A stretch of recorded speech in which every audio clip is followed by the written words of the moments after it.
pray. Let's close our eyes and bow our heads before the Lord. Oh Lord, we thank you for the gift of life. Thank you for granting to us another day, another opportunity to live better lives than yesterday. Maraming salamat po sa bagong week na ito. Kahit na medyo busy, may your presence be with us, Lord. May you continue to help us na ma-fulfill yung aming mga responsibilidad at naway tulungan niyo pa kami, Panginoon, na mas maging malapit kami sa inyo. Ito po ang aming samot dalangin sa pangalan ng Jesus. Amen. Amen. Tayo makakaupo na sandali. Sara na lang. Tayo, no? Share tayo ng medyo matagal tayo hindi nag-game no? Last week because araw ng mga bukay.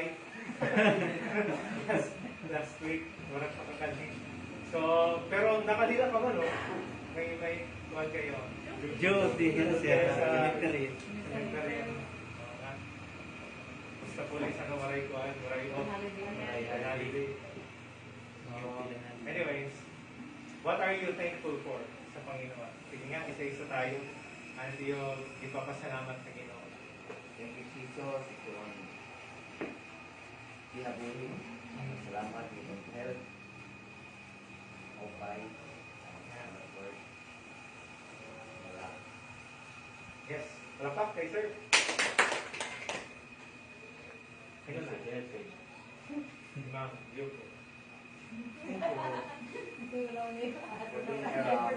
May gusto ka bang ipagpasalamat sa Panginoon? Oo, kuwan. Thank you sa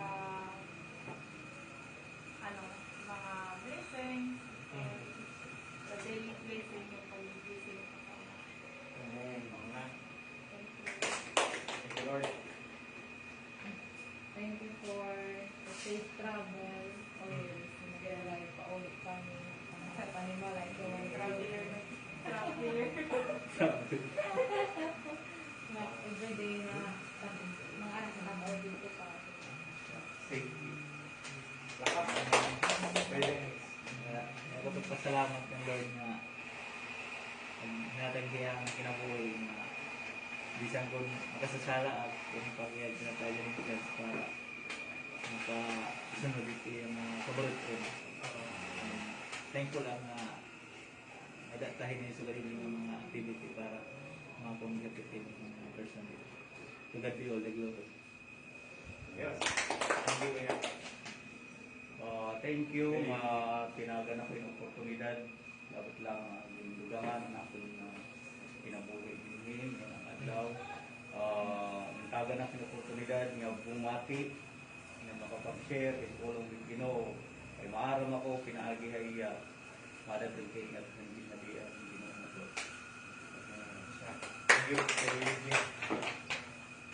Kailangan, nagpapasalamat at nakunta kagandahin grasya ng mga bahay.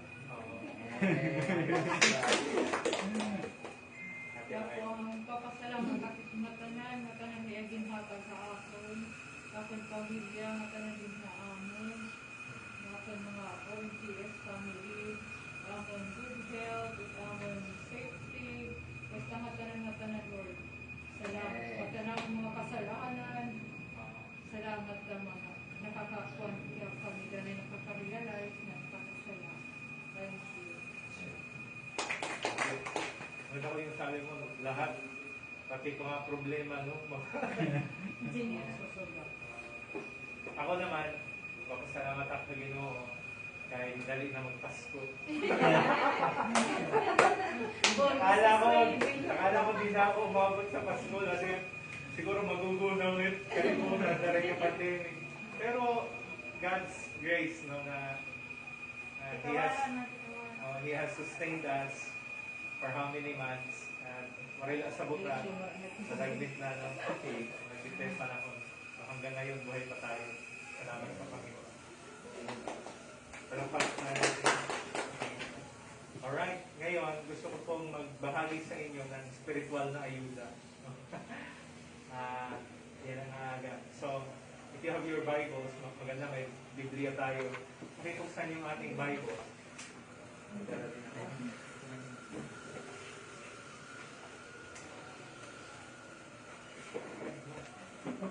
madali lang niya hinumduman, no? Hindi nga atan lesson niya na. And I hope maalala nyo itong lesson. Tapos may bahagi nyo sa iba. At pinaka-importante nga mahipasa niyo at dahil ibang atang mga hinigid mga kinabuhi. Ada mahiagian sa Book of John, chapter 14, Juan 14, puno nga tuha sa is. John 14, verses 1 to 6. Juan 14, page 179. Dito sa ang bagong tipan. Anong meron kayo? Waray-waray?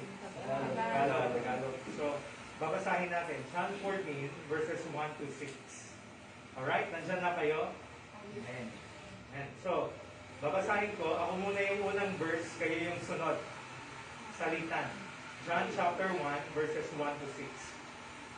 Verse 1. Huwag mabagabag ang inyong kalooban.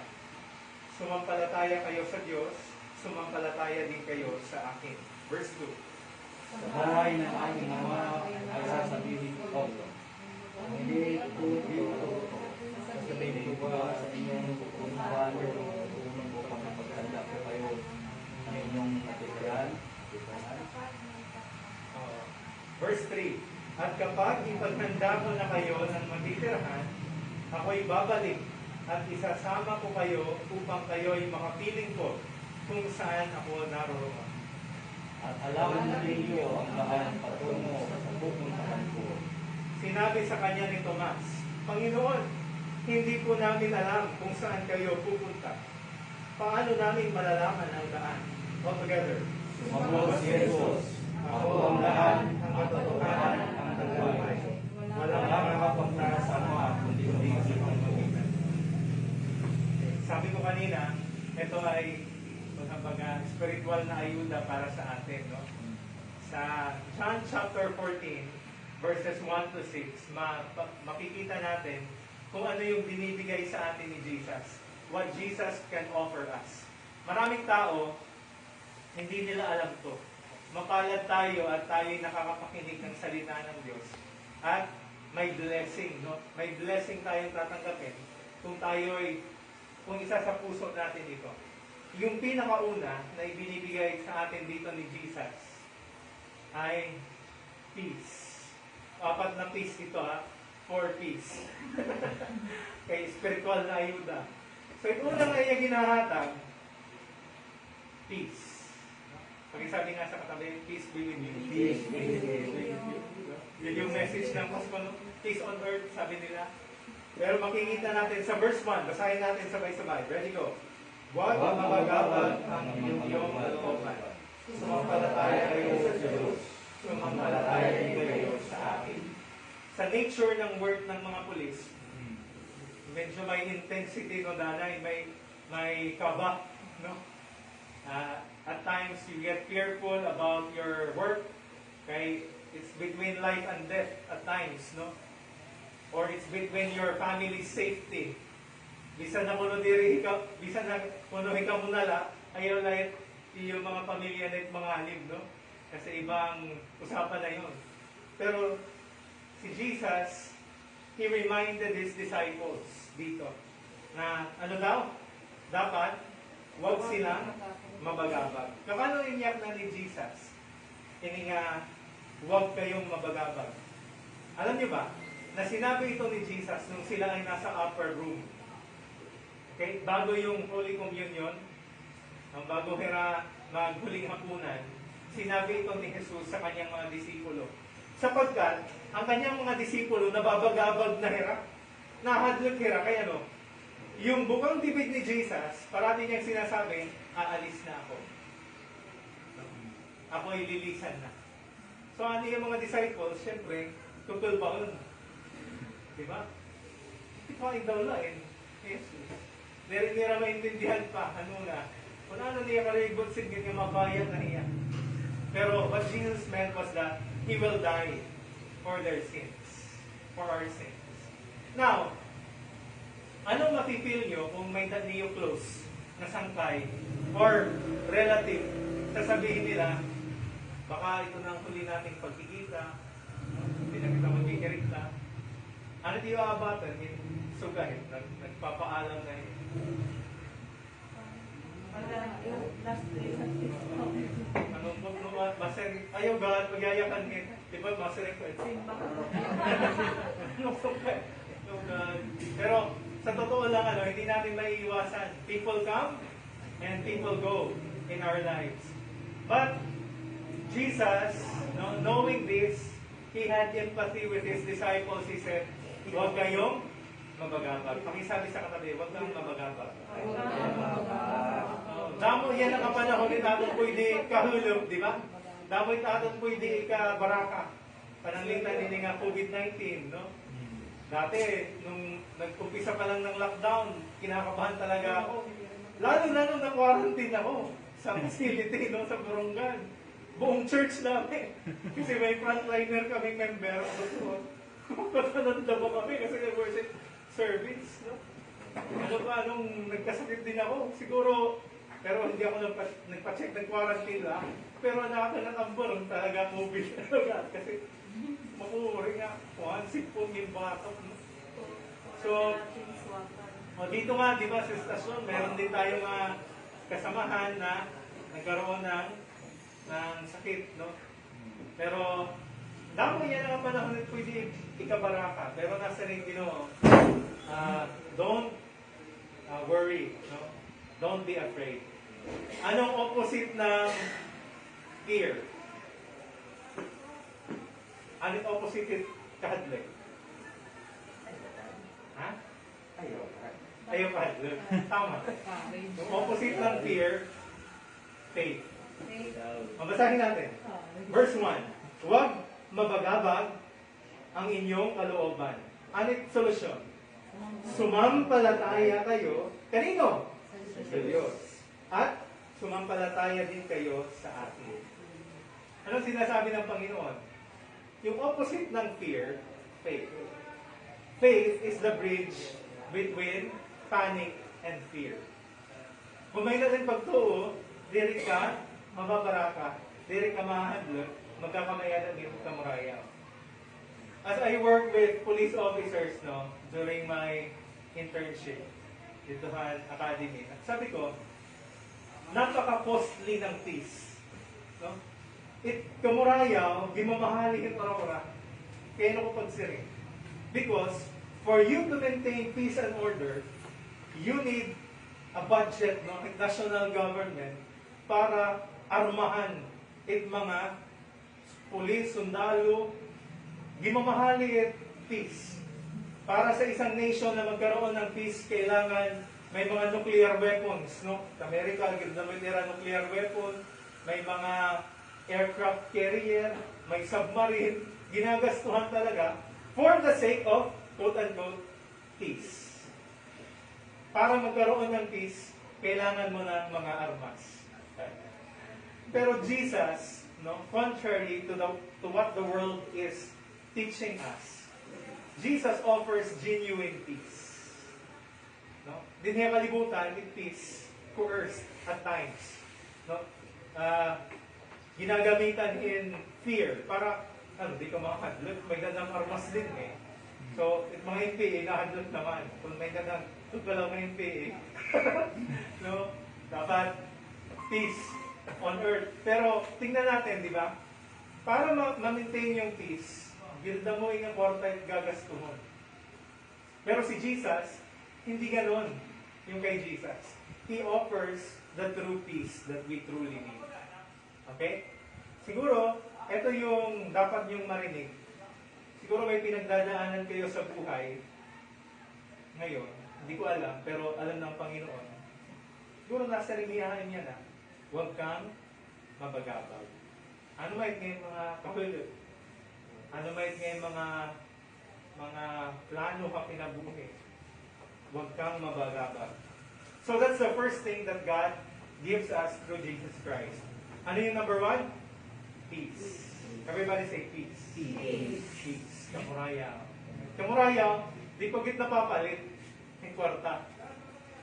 Akala ng iba, para maging mamurayaw tira kinabuhi, dapat tira kwarta ko, no? Pero actually, No? Hindi kita maaramit mga inaabatit ng mga gigririkuhin na tao, bang hindi nitira na diing na turog.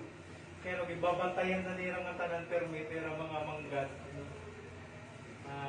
Kinahanglan may na CCTV, bisag diin, para di makakawalit ngayon ang mga properties. Kahit ngayong mga, nanonood ako sa Senate hearing, di ba? Yung sa Parmali, yung mga executive sila, kahit na mga rich na sila, yan ang orenira peace. Kaya no, nililintis man nila dito sa Senado. Yung isa nga executive ng Parmali, sabi niya, yung Lexus daw na sasakyan, no? Kinita lang niya, di na niya garahe, nga nakangaran na iya. Oo naman.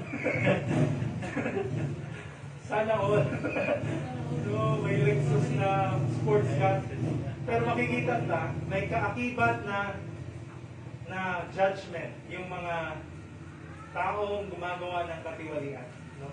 Na hindi na rin nila nga maupay nila kinabuhi ng dami kwarta, pero actually, may nawawala. Yung kamurayaw, tics.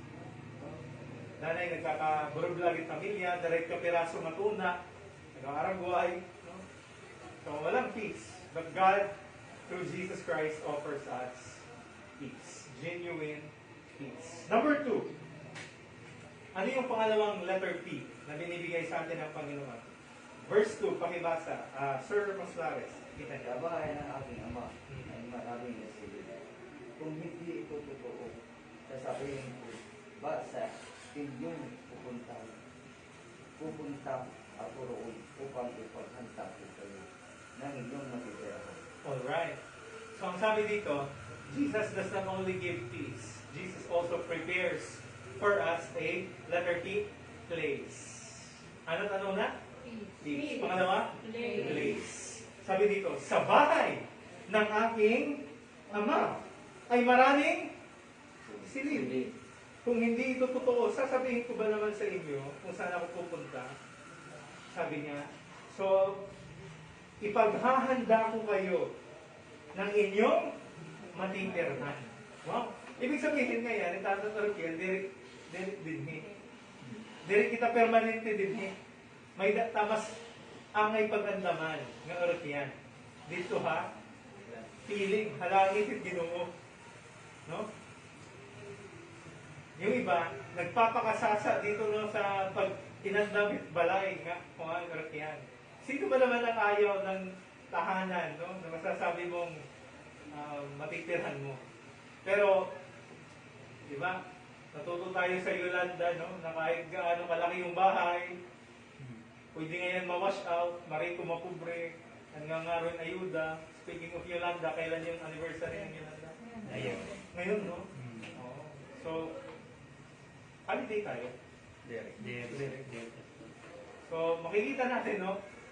Na pantay-pantay, kapag may trahedyang nangyayari, rin kung mapubre, mataran, pwede kuhaan at Ginoo. Lalo rin yung mga butang, mga material na.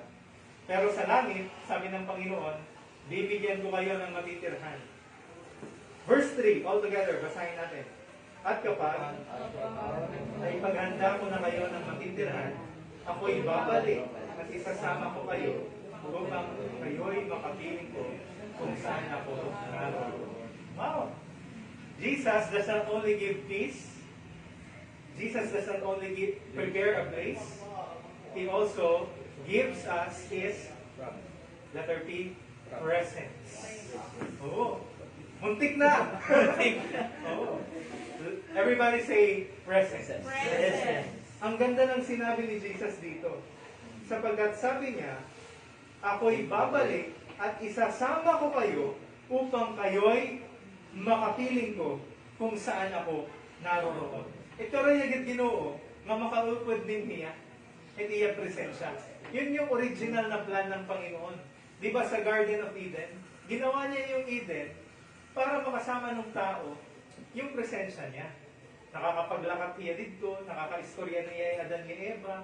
Yun yung original plan. Pero dahil sa ating kasalanan, no, nawalay tayo sa Panginoon. At pinalayas ang tao sa napakagandang hardin na iyon. Pero sabi ng Panginoong Jesus, kung ikaw ay sumampalataya sa Kanya, you will be there with Him. You know, heaven will not be heaven if God's presence were not there. Ang pinakamahalaga sa langit ay yung presensya ng Diyos. Kaya langit ang langit kasi nandun ang Diyos. No? Gusto niyo ba makasama siya? Balang araw. Dapat prepared na tayo doon. So ang tanong ko kanina, di ba? If God will prepare a place, nakapag-reserve ka na ba? Kapit tanong mo nga yung katabi mo, nakapag-reserve ka na ba? Marami. Marami naghahanda lang dito sa lupa. Pero hindi nila naiisip na darating tayo sa kamatayan. So, ano ba, napapag-andam kahin St. Peter, lumulog na. Hindi to langit, para hindi matinterhan. No? Napakahalaga nito. Dapat alalahanin natin. So, tatlo na, no? Ano yung muna? Peace. Pangalawa? Place. Pangatlo? Presence. At panghuli, kasi for peace ito. Spiritual na ayuda sa atin. Anong sabi sa verse 5?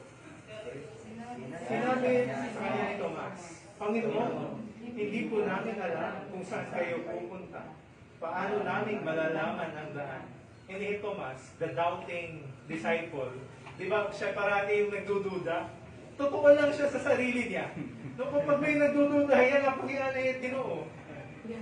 Di yan na Di ba nga niyan, bago pa lang ang kabanahon ni Jesus, nasa rin si Tomas, di ako matuod, nga nabanahon Ginoo. Kung di rin kumita, hindi kamot. Oo, nga may daluho. No? Nga naniya tagiliran, nga binuno. Sabi ni Thomas, yung motto ni Thomas, to see is to believe. No, yun yung sabi niya, Panginoon! Hindi sino naman, na-eksena na naman siya, no? Panginoon, hindi po namin alam kung saan kayo pupunta. Saan ba kayo pupunta, Lord?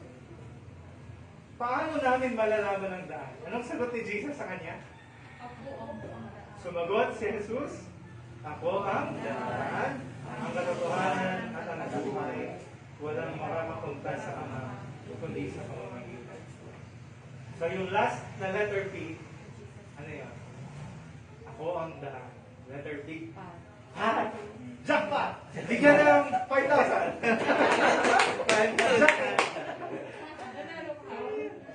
Yun.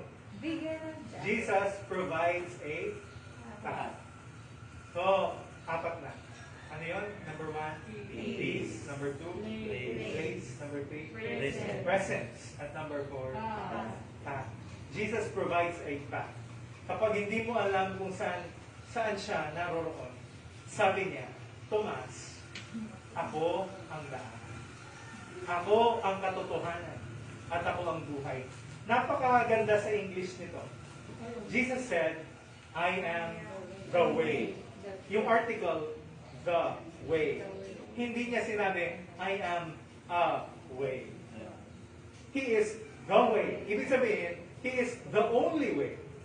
He is not another way. No? Ako ang daan. Ako ang katotohanan. Ako ang buhay. Let's clarify that. Kapag sinabi ni Jesus, I am the way. Ibig sabihin, yung iba, maling daan yan. Kahit shortcut yan, ako, scam. No, kapag ibang daan. Because Jesus is the way. Kapag sinabi ni Jesus, I am the truth. Anong ibig sabihin nun? Yung iba, kasinungalingan. Kasi siya lang yung truth. Kapag sinabi ni Jesus, I am the light, yung iba, patay tayo dyan. Ayun nakita dito. Kaya no, I am the way, the truth, and the life. Hindi sinabi rin, religion is the way. Religion is the truth. Religion is the life. No. Jesus is the way. Ibig sabihin, ang kaligtasan, personal. Pakisabi sa katabi, personal. Personal. Nasa sa iyo. Hindi sa Dubai, no? Sakba na ganda, ilayon na lang, di ba? Isimba na lang. Hindi pwede. Kaya no, personal siya. Jesus is the way, the truth, and the life. Do you have Jesus? siya din pakiana. Di ba? Kasi kapag mamatay tayo, tapos walang Jesus sa buhay natin, hindi tayo mapupunta sa langit. Pero kung nasa iyo si Jesus, He provides peace, He provides a place, He gives His presence, and He provides for you a path. Tanungin mo nga yung matabi mo, sabihin mo, saan ka pa? Saan ka pa? May apat ka na. May purpose ka na. May purpose ka na. Diri ka. Di akit na nakakaintindi, di ba nga? Nasa rin na, sunod na gadla, mamamati. Niyan na lang, niyan mag-retire ako, no?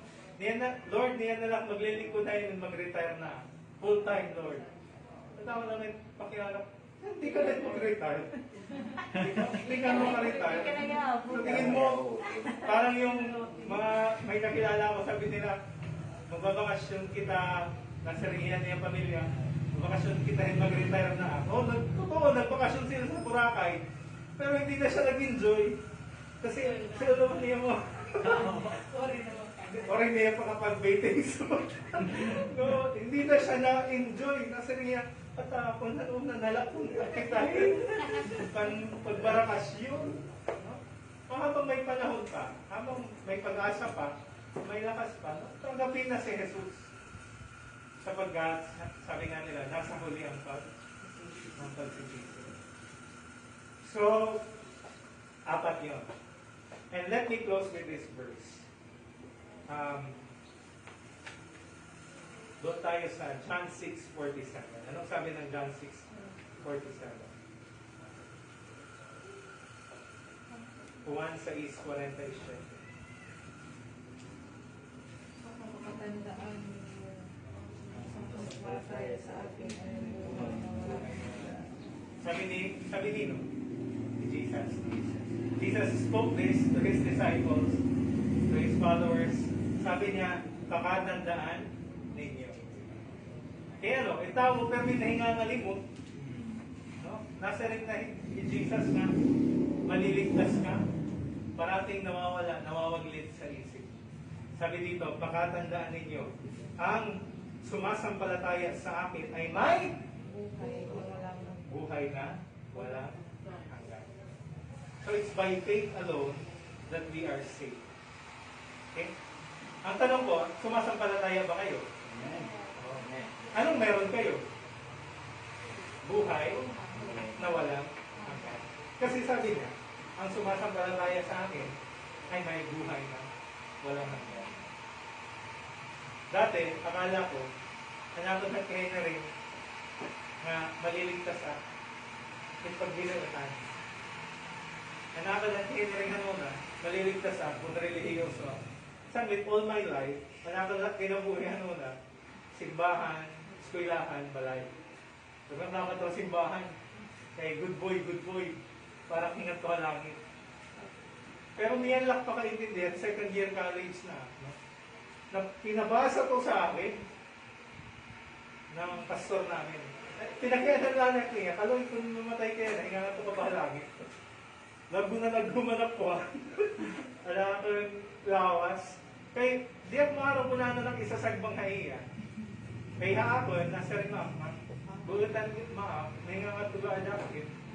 Pero may nga niya simbahan, nabuli ulit mga youth camp, mga nagsaserve up sa church. Yun yung iniisip ko. Pero alam ko, sa puso ko, na makasalanan ako, marami akong extracurricular activities. Wala mga...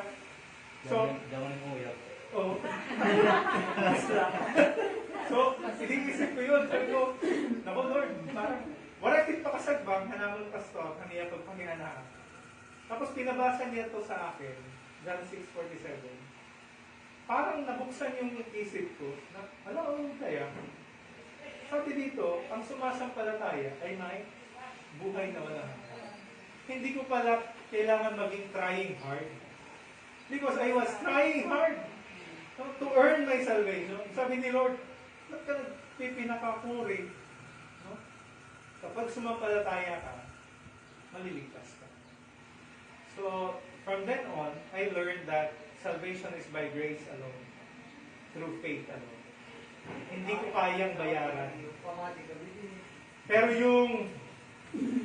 yung salvation pala, yung good works, resulta yon ng iyong pananampalataya. Kasi, kabaliktaran yung nangyayari sa iba. Na akala nila, mag-good works ka na ay para ka maligtas. Pero baliktad yung Christianity. Ligtas ka, kaya gagawa ka ng mabuti.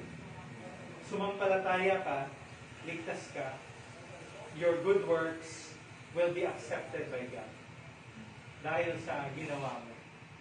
Kaya, parang eye-opener sa akin ito. At isa pang verse, Ephesians chapter 2, Efeso 2:8-9.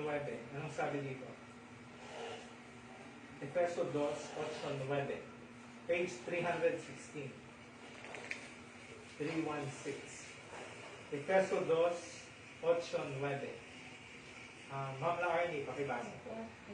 Sapagkat dahil sa kagandahang loob ng Diyos, kayo ay naligtas sa pamamagitan ng pananampalataya. At ito'y kaloob ng Diyos at hindi mula sa inyong sarili. Yun, hindi daw sa Naligtas ang sarili. di kang haat. Di ka pala mag-trying hard, no? Kasi kahit anong gawin natin, di natin kaya. Biyaya lang ng Diyos. Verse 9, Ma'am Lani. Hindi ito bunga ng iyong mga gawa. Kaya't walang ipagmamalaki ang sinuman. Yun, hindi pala mula sa ating gawa. Pero, sa verse 10, Ma'am Yoso, pakibasa ko. Kung ano tayo ngayon ay gawa ng Diyos at sa pakikipag-isa natin kay Kristo ay nilikha niya tayo para sa mabubuting gawa na inihanda niya noong una pa man upang gawin natin. Alright, thank you. So, makikita natin dito na nananampalataya ka muna, naliligtas ka muna, at dahil ligtas ka na, gagawa ka na ng mabuti. Anong sabi doon? Verse 10. Kung ano tayo ngayon ay gawa ng Diyos, at sa pakikipag-isa natin kay Kristo Jesus, ay nilikha niya tayo para sa mabubuting gawa na inihanda niya noong una pa man upang gawin natin. So, good works is a result of salvation, not the other way around. Klaro po ba yung sinasabi ng Bible? Di rin ngayon, pinaagilid mo kalugarin.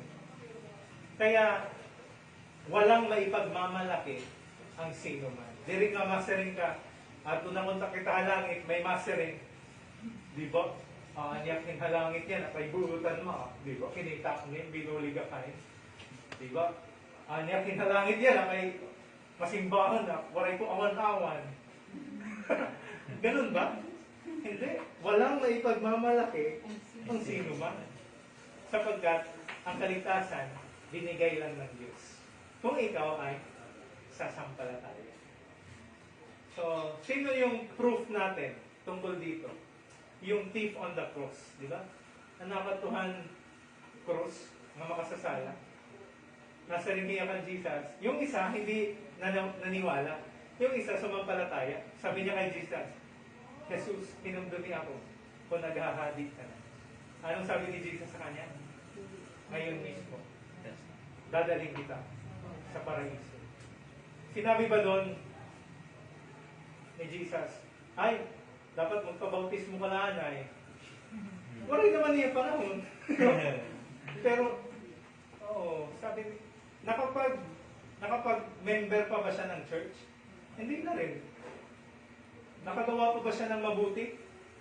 Hindi na rin. Naka-attend pa ba siya ng simba? O rin na. Pero anong sabi ni Jesus sa kanya? Ngayon din, dadaling kita sa paraiso.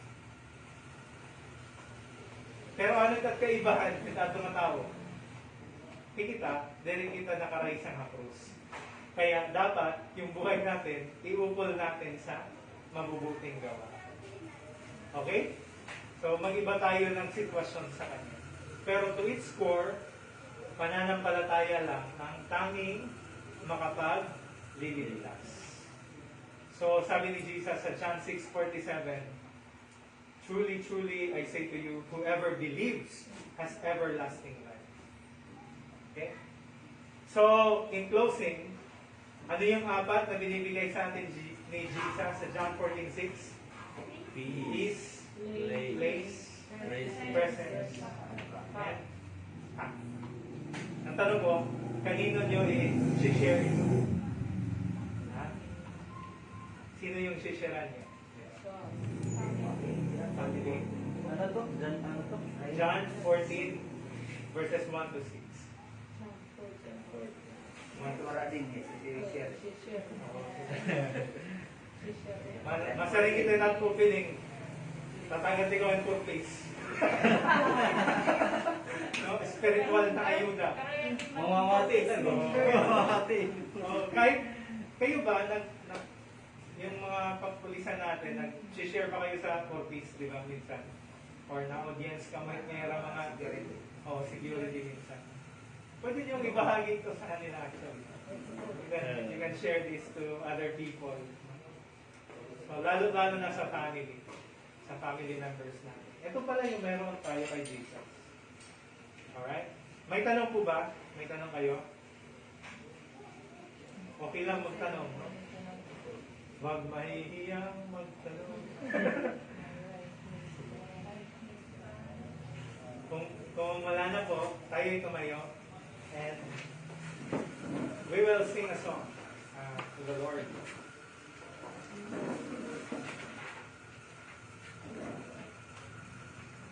Buksan po natin yung ating song sheet sa number 14, Amazing Grace. Amazing Grace, number 14.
Before we go.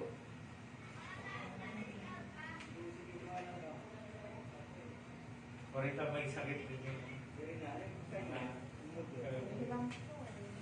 Ma'am Florence. Yeah. Let's pray for that. Paano siya? Ayan.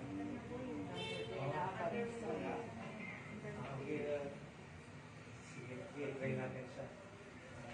Pag-pray ko na rin kayo. Tayo po ay manalangin. Let's close our eyes and bow our heads before the Lord. Ama namin Diyos, kayo po ang may-ari ng aming buhay. Thank you for providing for us your word na nagbibigay ng pag-asa sa aming buhay nito.